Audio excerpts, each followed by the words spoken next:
오늘은 십자가의 길, 내 마음대로 못하는 것, 내 마음대로 못하는 것이라는 제목으로 하나님 말씀 증거하도록 하겠습니다.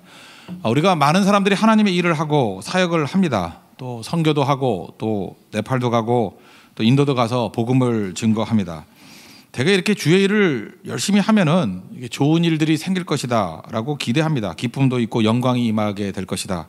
예, 맞습니다. 틀리진 않는데, 근데 내면으로 들어가면은 하나님의 사역에는 전제가 있는데 피 흘림이 있다는 것입니다. 그리고 영어 단어의 그 blessing이라는 단어, 축복이라는 단어가 원래 어원이 그 bleed에서 나왔다 그러잖아요. 피 흘림에서. 그러니까 피 흘림이 있지 않고는 진정한 축복이 있을 수 없다라는 것입니다. 우리 기독교의 능력이 거기에 있습니다. 피상적으로 잘 되고 그게 아닙니다. 피 흘림이 있어야 거기서 진정한 축복과 생명이 나타나게 된다는 것입니다. 그러므로 하나님의 일을 한다는 것은 전제입니다. 피 흘림이 반드시 있다라는 것입니다. 오늘 성경을 보면은 우리 의인의 계보들이 나와요. 의인은 뭐 올바르다 이런 것도 있지만 바르게 산 사람, 다시 말해서 하나님 앞에서 온전하게 구원받은 사람들의 계보를 쭉 얘기하고 있습니다. 그 첫 번째 사람이 아벨 아닙니까? 아벨에게 있어서 의인의 표상인데 반드시 피 흘림이 있다는 것을 우리에게 보여주고 있습니다. 8절을 보니까 아벨을 쳐 죽이니라. 가인이 아벨을 쳐 죽였어요. 그리고 10절을 보니까 내 아우의 핏소리가 땅에서부터 내게 호소하느니라. 핏소리가 땅에서 흘린다, 소리가 들린다. 쳐 죽였다. 핏소리가 들린다. 이게 무슨 얘기입니까? 피 흘림이 있었다라는 것입니다. 우리 다 크리스찬들 아닙니까? 하나님께서 우리를 부르셨습니다. 우리의 부르심 속에는 전제가 있습니다. 피 흘림이 있다라는 거예요. 그런데 그것이 축복이 된다는 것입니다. 그래서 우리는 세상과 전혀 다른 길을 걸어가고 그것이 우리에게 힘이 된다라는 것입니다. 사역을 해보십시오. 어떤 일을 해도요, 피 흘림이 있습니다. 앞장서서 뛰는 사람들, 헌신하면 하나님의 상급도 있지만 그 내상이 있습니다. 피 흘림이 반드시 있다라는 거예요. 그것이 그 의인의 전제고 의인의 걸어가는 길이 될 수 있다라는 것입니다. 그럼 핍박받는다는 피 흘림이라는 게 뭐냐? 저는 이렇게 정의를 내리고 싶습니다. 마음대로 못하는 것. 우리가 일을 합니다. 선교를 합니다. 앞장서서 일을 하면은 그 이유 없이 고통당하거든요. 이유 없이 공격을 당합니다. 이건 예배가 없습니다.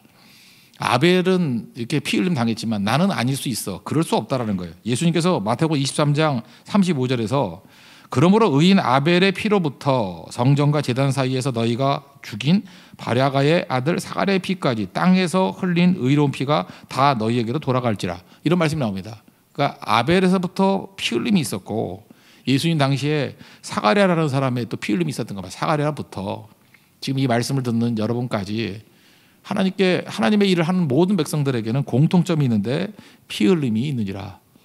이걸 이상하게 여기면 안 되고 이것이 부르심의 이유라는 거예요. 이것이 사역의 원동력이라는 것입니다. 피 흘림, 직접적으로는 우리가 가정에서나 직장에서나 현장에서 핍박당하는 겁니다. 우리를 공격하잖아요. 그러나 간접적으로 우리를 조롱하고 모욕하고 오해하고 공격하고, 우리 요셉을 살폈잖아요. 요셉에게도 보십시오. 그 뭐 이유 없이 공격을 하고 형들이 죽일 이유가 없잖아요. 그리고 감옥에 들어갈 이유가 없었잖아요.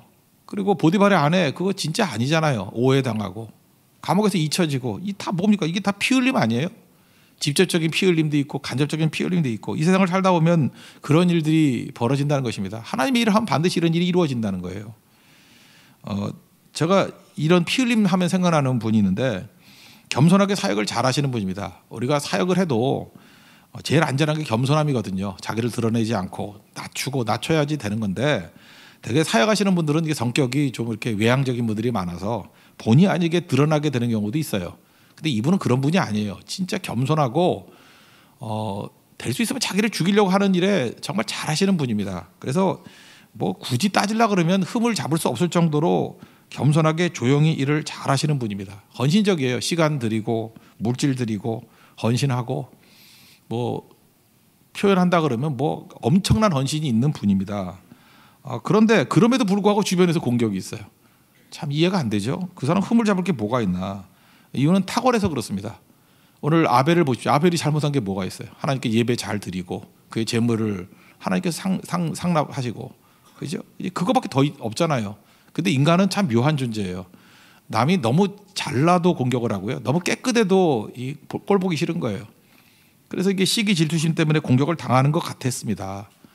근데 이 당하는 입장에서는 쉬운 게 아닌가 봐요. 이분이 워낙 또 이렇게 내성적이고 이렇게 겸손한 분이라서 그런지 모르지만 견디다 못해서 이렇게 얘기합니다. 더 못하겠습니다. 이제 일 못하겠다라는 거예요.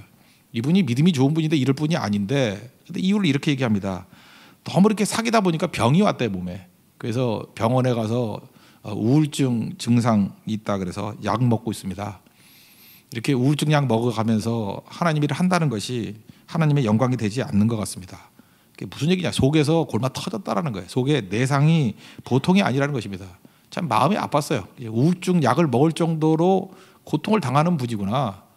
진짜 뭐 피 흘림이죠. 그것도 딴 이유도 아니에요. 주의 일을 하다가. 그러니까 보통 어려운 게 아니었던 겁니다. 그분에게. 제가 그때 그만두겠다고 하는 분에게 그만두라고 그럴 수는 없잖아요. 그때 제 기억에 산상수훈 말씀 생각났습니다. 팔복. 마태복음 5장 10절 마지막 보면 의를 위하여 박해를 받은 자는 복이 있나니 그랬죠.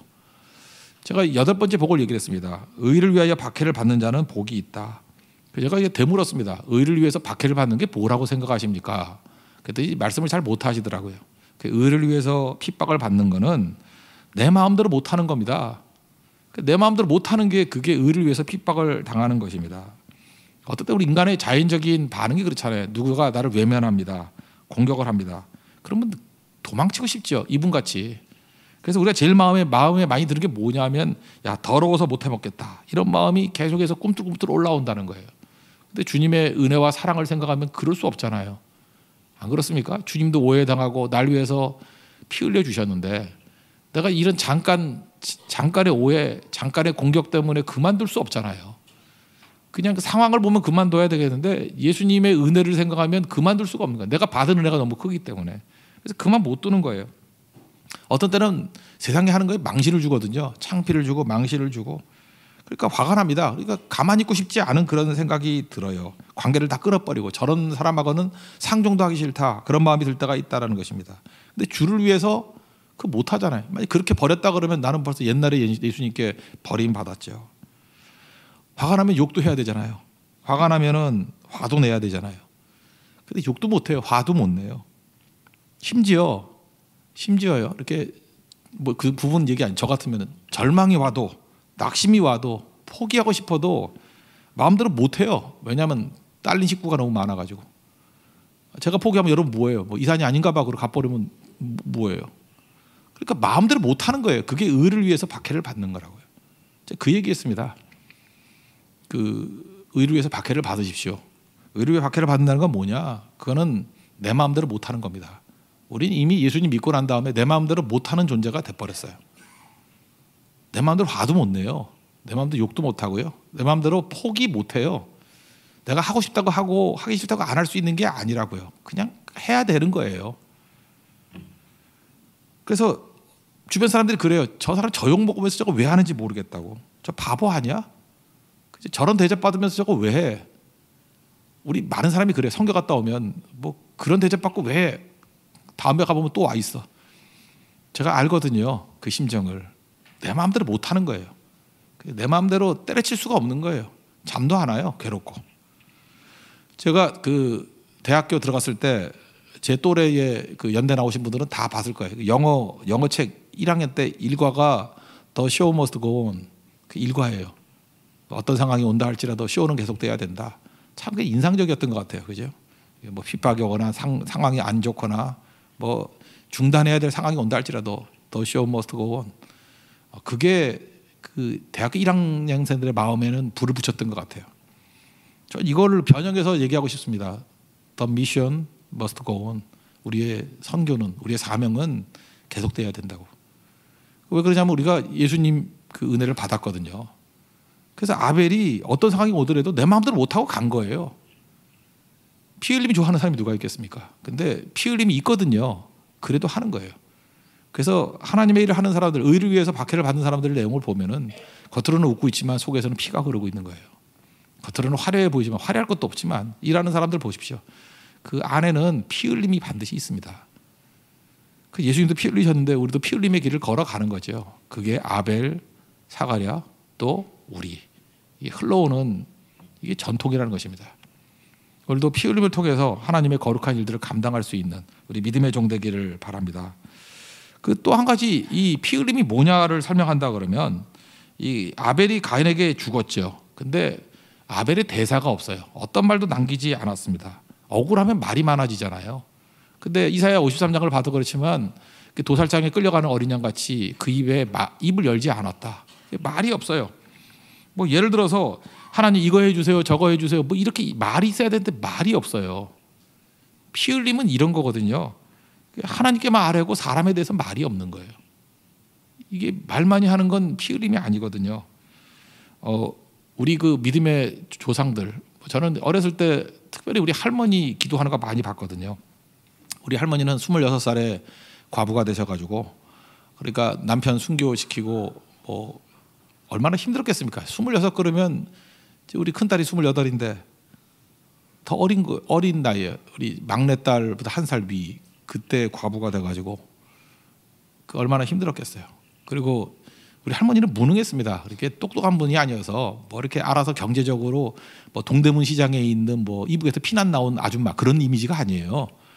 그냥 굶으면 굶는가 보다 그러고 기도나 하고 뭐 계속 그런 스타일이에요. 그러니까 믿음이 너무 좋은 분이고 나쁘게 말하면 대책이 없는 분이에요. 근데 제가 거기 놀러 가서 항상 시간을 많이 보냈는데 할머니 밤에 가면은 한 5시간은 기도하는 것 같아요. 보면은 그냥 한 7시쯤에 밥 먹고 가면은 한 12시까지 기도하고 그걸 하루에 몇 차례씩 하는 것 같아요. 근데 제가 옆에서 엿들어서 저도 기도한다고 봤는데 우리 할머니 기도가 너무 웃겨요. 그래서 기도가 아니라 그랬어요. 아시지요, 아시지요. 그것만 2시간 하는 거예요. 아시지요, 아시지요. 할머니는 그 기도를 하는 거예요, 아시지요를 하는 거예요. 계속 아시지요, 아시지요. 나중에 노래까지 불러요. 그 옛날에 그 올드랭 사인에 맞춰서 아시지요, 아시지요. 그게 기도예요, 그게 기도. 그리고 기도 끝나고 내려와서 그 무슨 응답 받았냐 그랬더니 하나님이 알았다 그랬대요. 그래서 내려온대요. 아시지요 하다가 저는 그게 피 흘림이라고 생각을 합니다. 그렇죠? 얼마나 억울함, 외로움, 고독, 뭐 따돌림 그런 것들이 얼마나 많았겠어요. 근데 사람 앞에서 얘기하는 거 제가 잘 못 들었어요. 사람 앞에서는 자존심 때문도 아닌 것 같고 얘기를 안 하시더라고. 그냥 하나님 앞에 엎드려 기도하는 거. 저는 그게 피 흘림이었다고 생각하고 그것을 통해서 제 기억에도 교회가 몇 개가 세워졌어요. 지금도 뭐 어떤 큰 교회도 그래서 세워진 교회들이고 그게 하나님께서 일하시는 방법이라고 생각이 들었습니다. 여러분 지금도 인생을 살면서 당장은 답답하고 무력한 느낌이 들 때가 있죠. 그때마다 피 흘림이 뭔지 아십니까? 그 사람에게 떠드는 거 아니라는 거예요. 어떤 목사님 이야기인데 특별히 이민교회 목사님들은 참 힘이 듭니다. 왜냐하면 이민교회라는 게 뭐 특별히 미국이나 이런 데 가보면은 한국에서 다 명문대 나오고 잘 나가는 사람들이에요. 가보면은 양복 입을 일이었거든요. 그러니까 교회 올 때 처음 양복 입는 거예요. 정말 험난하게 삽니다. 아침부터 저녁까지 얼마나 열심히 뛰어야 되는지 몰라요. 생존이거든요. 그리고 사회적인 지위가 없어요. 하나도. 어디서 사회성으로 인정해 주는 데가 없어요. 교회가 사회예요. 그래서 교회 감투가 목숨이에요. 그러니까 분노가 다 있어요. 분노가. 교회 와서 다 쏟아붓는 거예요. 교회가 갈등이 그칠 일이 없죠. 그래서 이민교회 가보면 한 사람이 그 동네 교회는 다 돌아가 다녔어요. 한 10군데도 돌아다니고. 그래서 네 교회 내 교회가 없어요. 옛날 교회, 옛날 교회 뭐 이런 거에서 다 알아요 서로. 그러니까 거기서 목회하는 게 쉽지가 않아요. 그래서 이민교회 목회자들은 참 제가 볼 때 불쌍한 것 같아요. 그러니까 목회자들이 억울하고 힘들고 속상하니까 막 속이 이제 타들어가는 거예요. 그때 이제 좋은 동역자 만나면은 이야기를 쏟아붓잖아. 여러분도 그렇지 않습니까? 너무 힘들면 이렇게 얘기 좀 들어줘 이런 게 있잖아요. 속이 시원해지려고. 그래서 속상한 이야기를 몇 시간 다 쏟아부었대요. 근데 그 목사님 얘기가 그래요. 그렇게 자기의 어려운 것들을 다 쏟아부으면 속이 시원해질 줄 알았는데 오히려 마음이 불편해지더라는 거예요. 갑자기 무슨 생각이 드냐면은 내가 지금 하나님을 의지하지 아니하고 사람의 동정을 구하고 있구나 그런 생각이 들더라는 거예요. 사람의 동정이 우리에게 위로가 됩니까? 안 되잖아요. 내가 참 믿음이 없구나. 내가 하나님을 의지하고 하나님 믿어야 되는데 그 시편 37편 5절 Trust in Him 주님을 의지해야 되는데 그러면 He will do this 이 모든 것을 이루어 주신다고. 근데 난 하나님 의지하지 않고 사람의 동정을 구하려고 그러는구나. 그래서 회개했대요. 그 다음부터 절대 사람들에게 얘기 안 하기로. 아무리 억울한 일이 있고 답답한 일이 있더라도 사람에게 얘기해서 동정 얻으면 힘이 되지 않아요. 하나님께 구해야만 하나님이 위로, 컴포트가 뭐예요? 힘을 주신다는, 포르테, 힘을 준다는 거예요, 우리에게. 하나님이 위로 하실 때만 힘이 될 수 있다는 것입니다. 여러분 잊지 마십시오. 사람들에게 잠깐만 얘기하면 가치가 떨어져요. 근데 하나님 의지하고 하나님 아래면은 가치가 자꾸만 올라간다는 것입니다. 사람들에게 말을 자꾸 많이 하면 은혜가 떨어져요. 근데 하나님께 아뢰고 기도하면은 은혜가 넘쳐나게 돼 있다는 것입니다. 심지어 기도하고 난 다음에 드는 생각조차도 나눌 필요 없어요. 하나님과 나만의 비밀로 갖고 있는 게 훨씬 더 중요하다는 것입니다. 그래서 하나님께 의지하고 호소하는 그 기도가 힘 있는 기도가 된다는 것입니다. 우리 금년 주제가 뭐예요? Deep and wide. 십자가의 길 걷는 거예요. 피 흘리는 거예요. 그리고 사람에게 하소연하지 아니하고 하나님께만 의지하는 거, 그때 깊어지고 그때 넓어지게 된다는 것입니다. 사실은 이 아벨이 하나님 의지했다 그러는데 아벨의 기도는 내용이 없어요. 하나님 의지하다가 들에서 죽이니까 비명소리밖에 없었어요. 악, 악, 악, 그거예요. 우린 그러죠. 이러면 이건 의미 없는 죽음이다. 뭐 이렇게 맞아 죽어가지고 뭘 했겠나. 그런데 하나님께서 그 비명소리 기도를 들으신 거예요. 악 하는 소리. 여러분 세상에서 떠들 필요 없어요. 악하고 비명소리 들으면 주님이 그걸 들으시는 거예요. 이 창세기 4장에 나오는 말씀이 성경 제일 마지막 요한계시록 6장에 보면요. 9절 10절에 그 인을 떼는 게 나와요. 5째 인을 떼실 때 하나님 말씀이 그들이 가진 증거로 말미암아 죽임을 당한 영혼들이 제단 아래 있어. 순교자들이 이제 소리를 지른다는 거예요. 우리 피를 갚아주지 아니하시기를 어느 때까지 하시려나이까. 그러니까 순교자의 핏소리가 있다라는 거예요. 핏소리. 히브리서 11장 4절에 보니까 아벨에 대해서 이렇게 설명해. 그는 죽었으나 믿음으로 지금도 말하느니라. By faith he still speaks. 믿음으로 지금도 still speaks. 말하고 있대요. 죽었지만 말하는 거. 여러분 교회가 능력 있는 교회가 되기 위해서 필요한 건 뭔지 아십니까? 떠드는 소리가 없고요. 그냥 굳이 드린다 그러면 맞아 죽는 소리가 들려야 돼요. 악, 악. 목사도 딴 소리 하면 안 돼. 그냥 비명 소리만 질러야 돼요. 악. 악하지 말고 딴 거 할까 나는? 아휴 그럴까? 그냥 여기저기서 비명 소리만 나오는 거예요. 윽 하든지 억 하든지 퍽 하든지. 그리고 말이 없이 쓰러지는 데가 여기저기서 나오면 God works. 하나님 일하셔요. 하나님께서 의인의 이 비명 소리를 듣고 피 소리를 듣고 하나님이 나서서 일한다는 것입니다. 참 묘하죠. 사람들 떠드는 소리 있으면은 부흥 없어요. 터툴리안이라는 사람이 있거든요. 초대교회 교부인데 순교자의 피가 거룩한 교회의 기초가 되었다. 이 순교자의 피가 떨어지는 이 핏소리, 비명소리가 들리는 곳에 교회가 세워졌다. 근데 인간이 막 떠들고 선동하고 했던 데는 아무것도 없습니다. 사도 바울의 사역도 보십시오. 제일 많이 떠들었던 데가 아덴이었는데 아덴엔 교회가 없어요. 아테네 교회 들어봤어요? 피 흘리고 깨지고 데살로니가 얻어 터지고 죽음 직전에 고린도 이런 데서요 교회가 세워지는 거예요. 우리가 하나님 앞에서 피 흘림이 있는 곳에 능력이 있습니다. 오늘도 감사절인데 우리가 진짜 감사의 모습은 그거예요.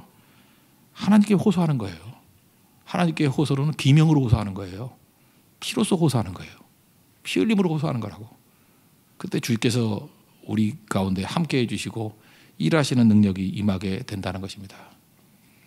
피 흘림 내 마음대로 할 수 없습니다. 하나님이 이끄시는 대로. 피 흘림 내 마음대로 떠들 수도 없어요. 하나님께만 호소하는 거. 저는 우리 교회가 십자가의 길을 걸어가는 그 길이 그 성도가 되길 원합니다. 그러면 능력의 교회가 돼요. 그리고 하나님이 일하시는 교회가 되고 우리 한 사람 한 사람이 작은 예수가 되어서 쓰임받는 우리 거룩한 길로 걸어가게 될 것입니다. 우리 다 같이 이 길 걸어갑시다. 하나님께서 원하시는 길이고 예수님께서 같이 걷기를 원하시는 동행의 길입니다. 자리에서 일어나겠습니다. 정결한 마음 주시옵소서 찬양하겠습니다.